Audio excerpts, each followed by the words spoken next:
Let me just think about this for a second.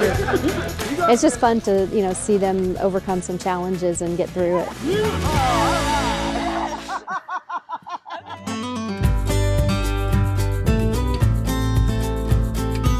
Okay, go. This is called our Springfield semester, and this is what all of the juniors in the forestry program take. They have 13 credit hours. They'll do a week of forest health, a week of soils, 2 weeks of wildlife. They do 2 weeks of measurements and 3 weeks of silviculture, and I think 3 weeks of forest operations. So they kind of go week by week and really in depth into each of the topics that they're doing. For that. And today we're just kicking off the semester, kind of doing some team building exercises and leadership training. Now with that, a leap of faith. So this is a challenge course. I think a lot of it is working through problems as teamwork and kind of bonding with the people that we're going to be with in spring semester, because we'll be together for a long time. We've done a roped course challenge, and then we've also been trying to get from one platform to the next, and it's all about communication and just how we flow well together, and we've all gotten to know each other a little bit more just through communication and being out here together. So to get everybody warmed up right here and do this and put everybody in an unfamiliar environment and get them through the stresses now and get them over that awkward hump, the forming part now, before you actually get out into the field and you're expected to perform, I think is probably the best thing they could have done.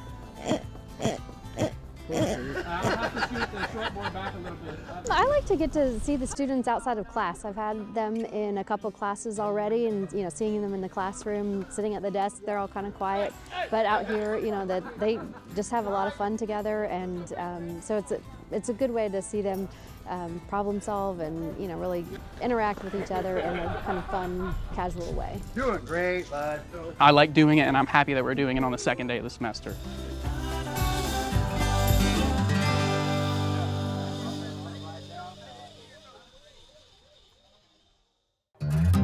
Getting about 28.5 inches. Aim it for the transponder. It has a little red crosshair. You hit the button and it tells you the height is 44.8 feet.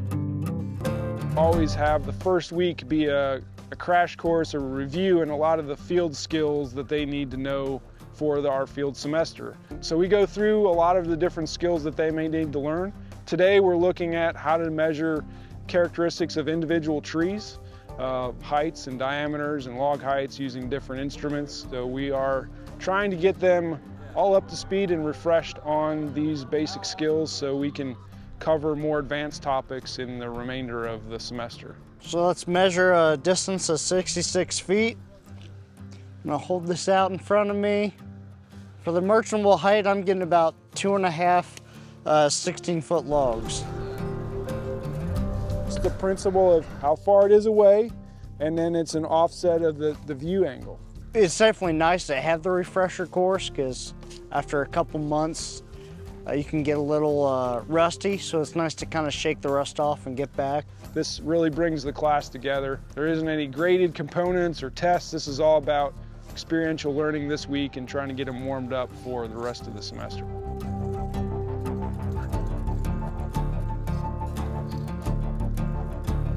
Yeah, a little bit off on that one. So I think it's wider on this side. All right, everyone's ready? Just keep your eyes open. Let's go. Who's gonna find the first Laricobius osacensis? All right, the competition is on.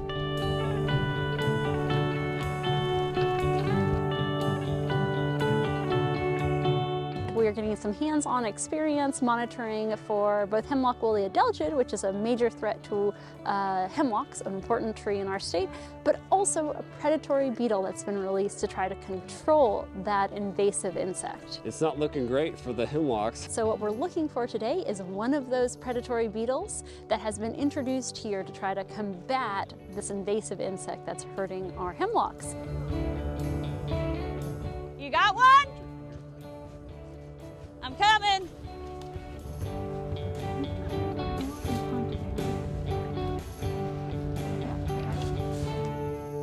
So as you can see, there's a lot of good networking happening with the different professionals who are here, as well as the students. So a good opportunity to learn, get some ideas about whether this is a career they're interested in going forward.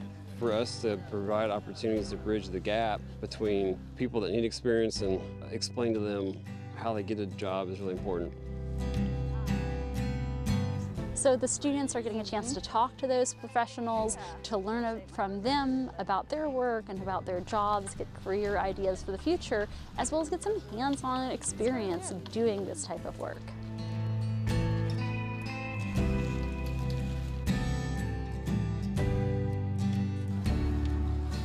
Really appreciate you all and very proud of the work you did today.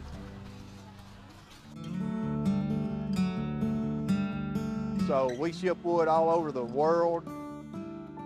If you look down, you can see the curvature. So according to what grade the grader puts into it, a certain percentage of that's allowed and some of it's not. These guys got to put in this system every possible thing that we might try to lay out. The ability to directly engage these professionals, these practitioners who are doing it every day. And so we get to learn from that experience because we know that it's irreplaceable. When I started out at this, I was so nervous I couldn't stand it, but I truly fell in love with it. If you can fall in love with drying wood, and I did, I'm still learning every day, something new.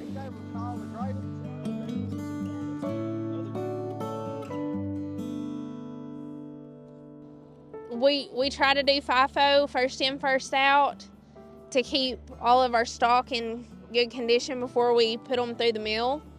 And so with these industry tours, we're wanting the students to be able to see inside of these wood industries and be able to see the bigger picture of the markets for where the wood that they'll be managing as foresters might end up one day in wood products that everyone uses and are incredibly important for all of our everyday lives. This gives me the opportunity to know that I like forestry, that I know I like timber cruising, marking, procurement, stuff like that I don't get an opportunity to do in the classroom. So I'm looking forward to seeing the other practical side of what we've learned. And so them being able to see how that flow of material goes into these facilities and then goes from that facility to other facilities where it'll be further processed and people will be employed there working, adding value to that wood as it becomes more and more finished into a piece of furniture or cabinets, or in the case of Robinson Stave here where we're at, finished bourbon barrels. The alcohol goes through and it comes back out, and that's where your flavor is. There's no waste in the wood industry.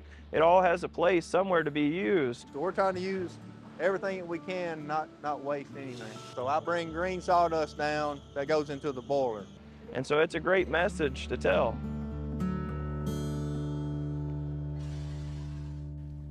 Has a lot of crook and sweep. I'm drawing a lightning bolt looking tree to this guy. You just go through the boxes and describe the tree. Hickory doesn't really have a distinct smell to it. So right here we've got an adopt tree certificate, and what it is we're picking out a tree. And so first off we draw the tree and then write a few words to describe it.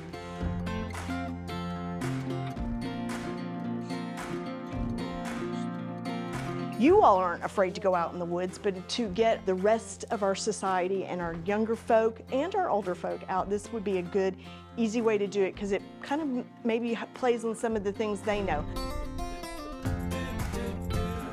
It's like a toolbox of environmental education programs and activities that they can do as outreach to kind of talk more about what they do in their jobs, that communication with landowners, with school groups, with youth. Agents are usually looking for professionals to come in and be a guest speaker. You could teach the students how to measure a height, teach them how the basics of identification, introduce them to adopt a tree, and off they go.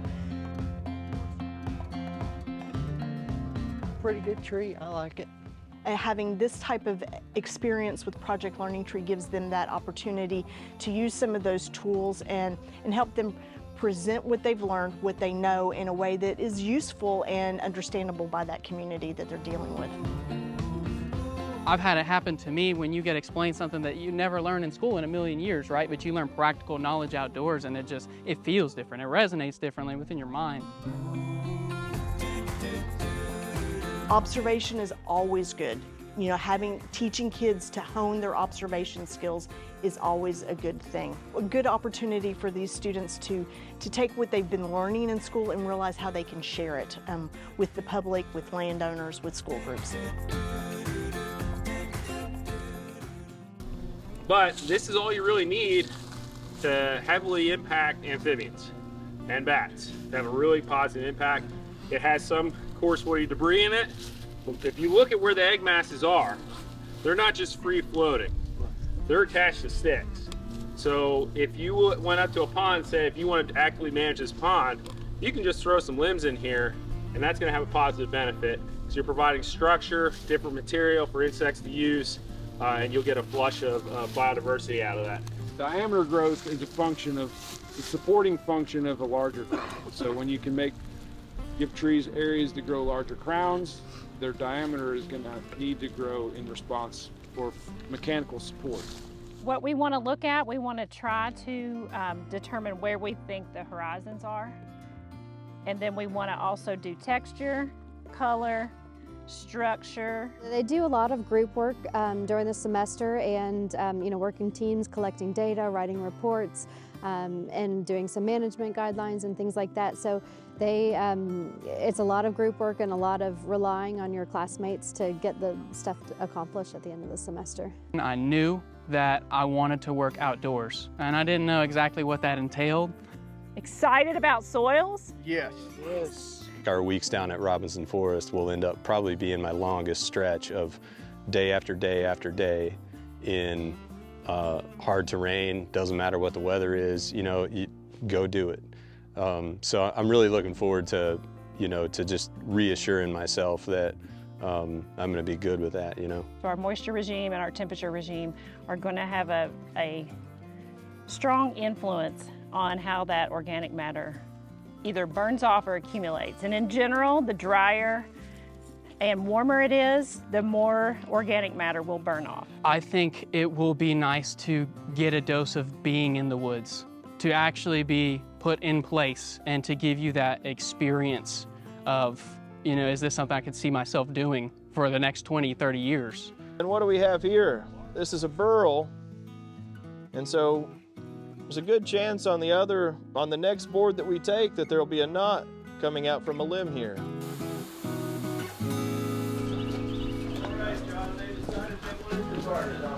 And one of the things I really didn't expect was all of the limbs that had ever been on that tree are inside of that tree. And so as you start to cut boards off of it, you'll notice knots that are deeper inside the wood. Looking at this board here, that could be a little bit challenging despite the fact there is some nice big clear cuttings. So there's just a bunch of things that we haven't done inside the classroom that we'll be able to do hands-on outside with the field work. So I think it's going to be really crucial to our development as a professional. The question I would ask of you is, what do you think our soils will look like in another 50 years? How will extreme weather events impact our forest soils? How will they impact the entire landscape? How will they impact our watersheds?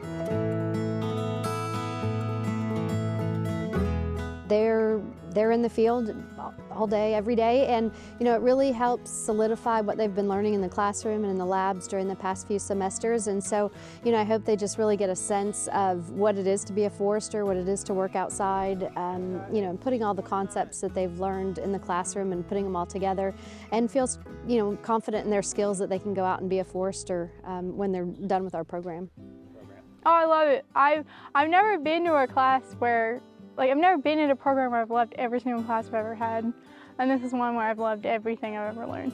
I know what I'm doing now. I'm going to get out, I'm going to go to UK, and I'm going to go in the forestry program, and then take that and become a park ranger, game warden, forester, arborist, I don't know. And the best parts about it, it exposes them to so many different interest areas and so many different segments of the industry, including procurement and manufacturing and all of the other subsets that come off of that. And so it really does allow them to see what they do like, what they don't like, and it gives them an opportunity to also gain an importance for something. They may not enjoy it, but they appreciate it more after seeing it. There's just so many different tools that we've learned that I didn't think would be in this major that has expanded my knowledge, and it's really helpful as a natural resource professional, but it's taking in a bunch of different elements that I didn't expect. You know, it's one thing to sit in a classroom and learn, and that's an important part of it too, but to be out and learn it firsthand, and maybe even now you're applying what you've learned in the classroom, you're getting your hands dirty, it sticks, it clicks, it makes sense, and so it's something I walk away with and I remember it, and I kind of take it to heart that way, and hopefully the students, and many of them, they're in this field because they want to be out in nature. They want to be in that 3-dimension, not just sitting in front of a computer. So I think things like this program and this whole semester is perfect for them, and being able to take what they've learned and they're applying it and using it out in the field now. Those are the things that we are building, each little piece that you have gotten this semester, plus your whole previous 2.5 years. All of those pieces are building together. And eventually, this summer maybe, and certainly after next year, you're going to be in a position to have to start helping folks make those decisions, right? But I need to know how it all works together. That's what I think is an important thing for us to do as professionals moving ahead. We've got a lot of responsibility.